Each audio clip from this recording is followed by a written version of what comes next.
Like many of you here, I am trying to contribute towards a renaissance in Africa. The question of transformation in Africa really is a question of leadership. Africa can only be transformed by enlightened leaders. And it is my contention that the manner in which we educate our leaders is fundamental to progress on this continent.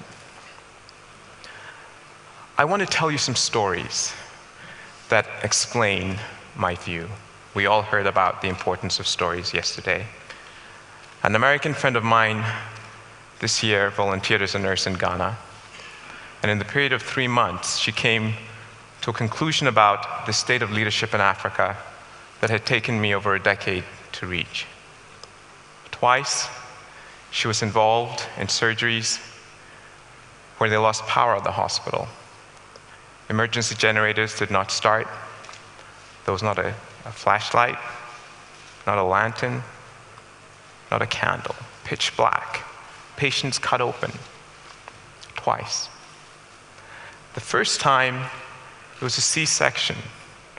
Thankfully, baby was out. Mother and child survived. The second time was a procedure that involved local anesthesia. Anesthetic wears off. Patient feels pain. He's crying, he's screaming, he's praying. Pitch black. Not a candle, not a flashlight. And that hospital could have afforded flashlights. They could have afforded to purchase these things, but they didn't.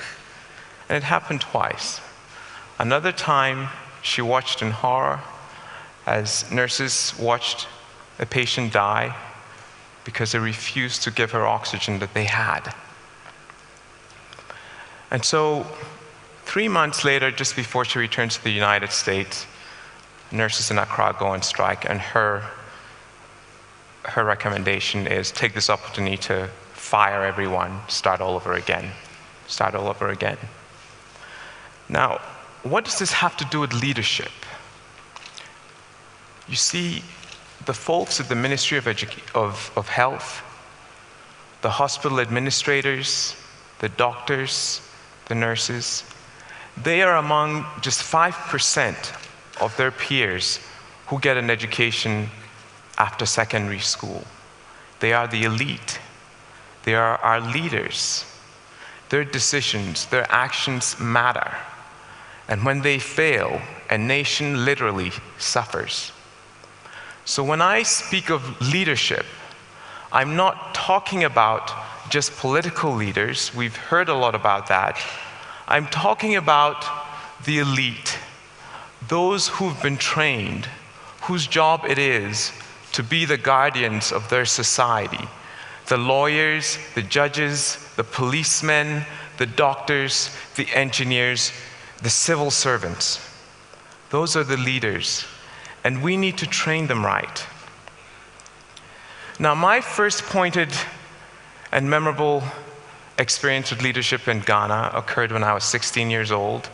We had just had a military coup, and soldiers were pervasive in our society. They were a pervasive presence. And one day I go to the airport to meet my father, and as I walk up this grassy slope from the car park to the terminal building, I'm stopped by 2 soldiers wielding AK-47 assault weapons. And they ask me to join a crowd of people that were running up and down this embankment. Why? Because the path I had taken was considered out of bounds, no signs to this effect. Now, I was 16. I was very worried about what my peers at school might think if they saw me running up and down this hill. I was especially concerned of what the girls might think. And so I started to argue with these men. It's a little reckless, but I was 16. I got lucky.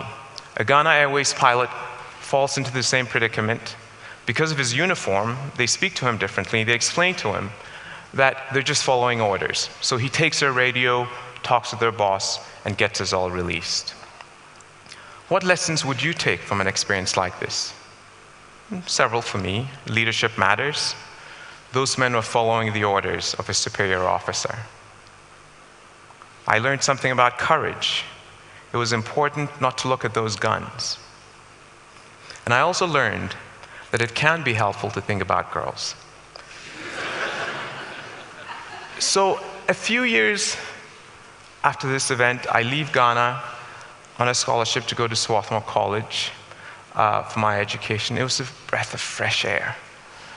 You know, the faculty there didn't want us to memorize information and repeat back to them as I was used to back in Ghana. They wanted us to think critically. They wanted us to be analytical. They wanted us to be concerned about social issues. In my economics classes, I got high marks on my understanding of basic economics, but I learned something more profound than that, which is that the leaders, the managers of Ghana's economy, were making breathtakingly bad decisions that had brought our economy to the brink of collapse. And so here was this lesson again: leadership matters. It matters a great deal. But I didn't really fully understand what had happened to me at Swarthmore. I had an inkling, but I didn't fully realize it until I went out into the workplace, and I went to work at Microsoft Corporation. And I was part of this team, this thinking, learning team, whose job it was to design and implement new software that created value in the world. And it was brilliant to be part of this team. It was brilliant. And I realized just what had happened to me at Swarthmore, this transformation.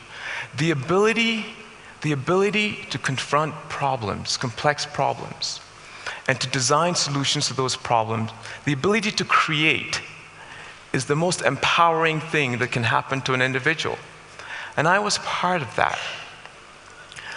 Now, while I was at Microsoft, the annual revenues of that company grew larger than the GDP of the Republic of Ghana. And by the way, it's continued to, the gap has widened since I left. Now, I've already spoken about one of the reasons why this has occurred. I mean, there's the people there who are so hardworking, persistent, creative, empowered. But there were also some external factors: free markets, the rule of law, infrastructure. These things were provided by institutions run by the people that I call leaders. And those leaders did not emerge spontaneously. Somebody trained them to do the work that they do.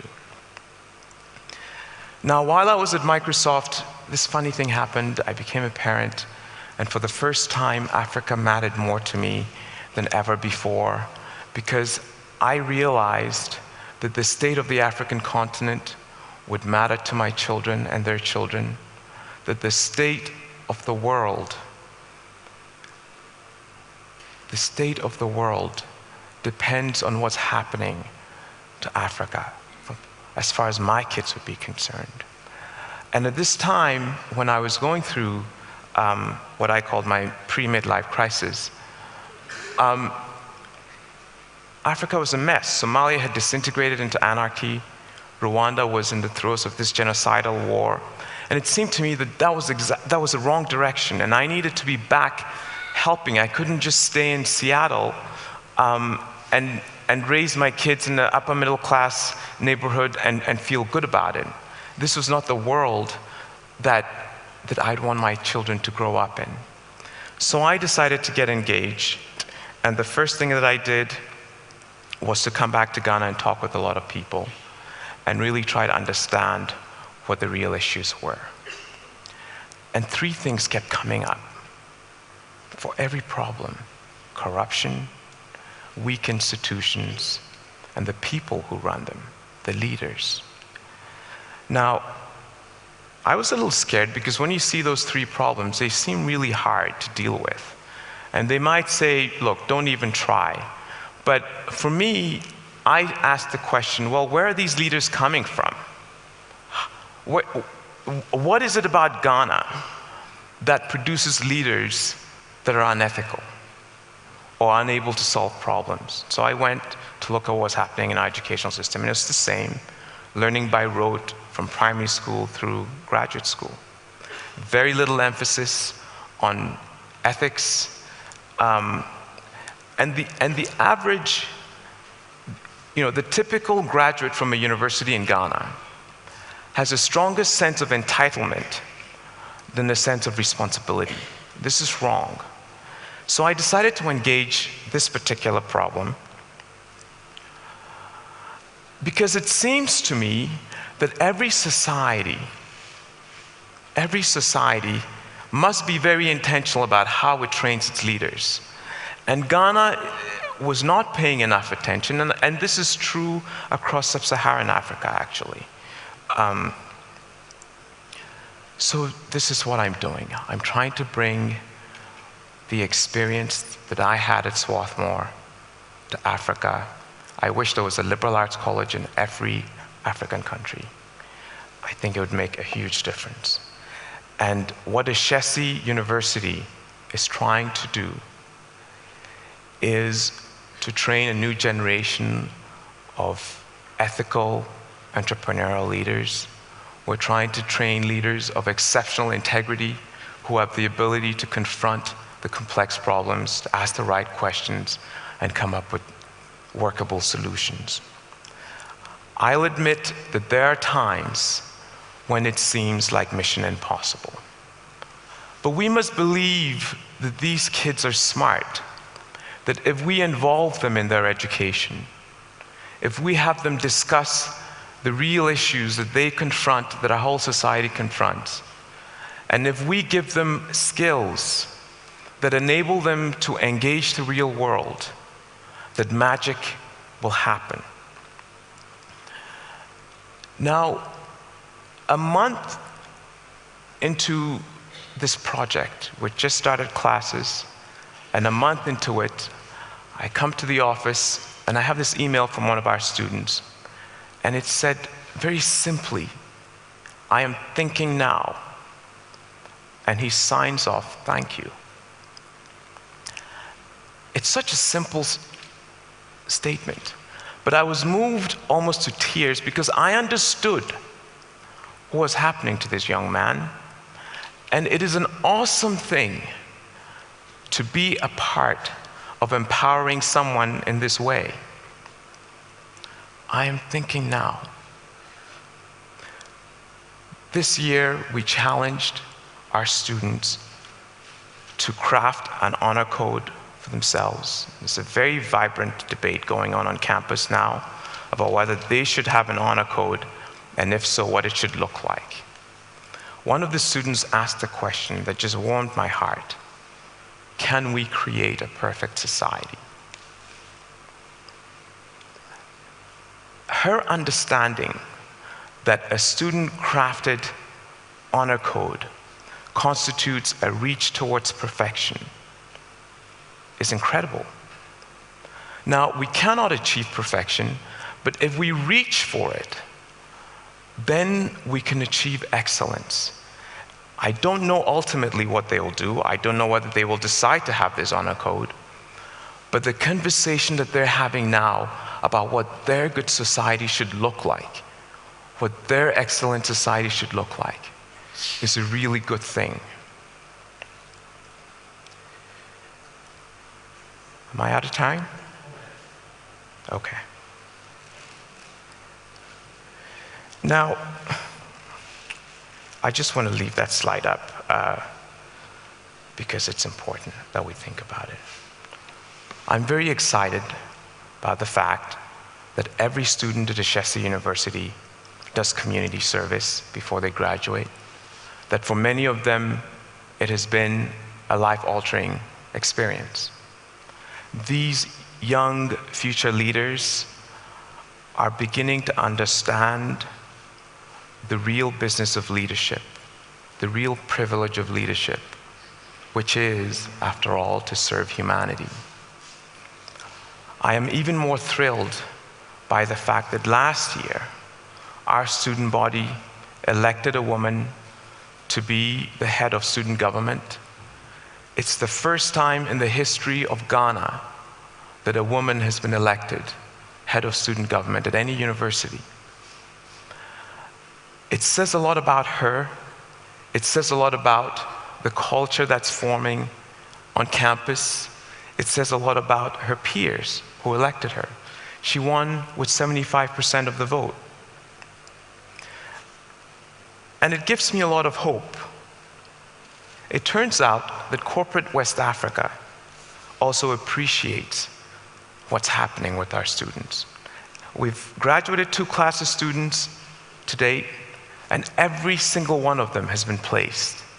And we're getting great reports back from corporate Ghana, from corporate West Africa. And the things that they're most impressed about is work ethic. That passion for what they're doing, the persistence, their ability to deal with ambiguity, their ability to tackle problems that they haven't seen before. This is good because, over the past 5 years, there have been times when I felt that this is mission impossible. And it's just wonderful to see these glimmers of the promise of what can happen if we train our kids right. I think that the current and future leaders of Africa have an incredible opportunity to drive a major renaissance on the continent. It's an incredible opportunity. There aren't very many more opportunities like this in the world. I believe that Africa has reached an inflection point with the march of democracy and free markets across the continent. We have reached a moment from which can emerge a great society within one generation. It will depend on inspired leadership. And it is my contention that the manner in which we train our leaders will make all the difference. Thank you. God bless.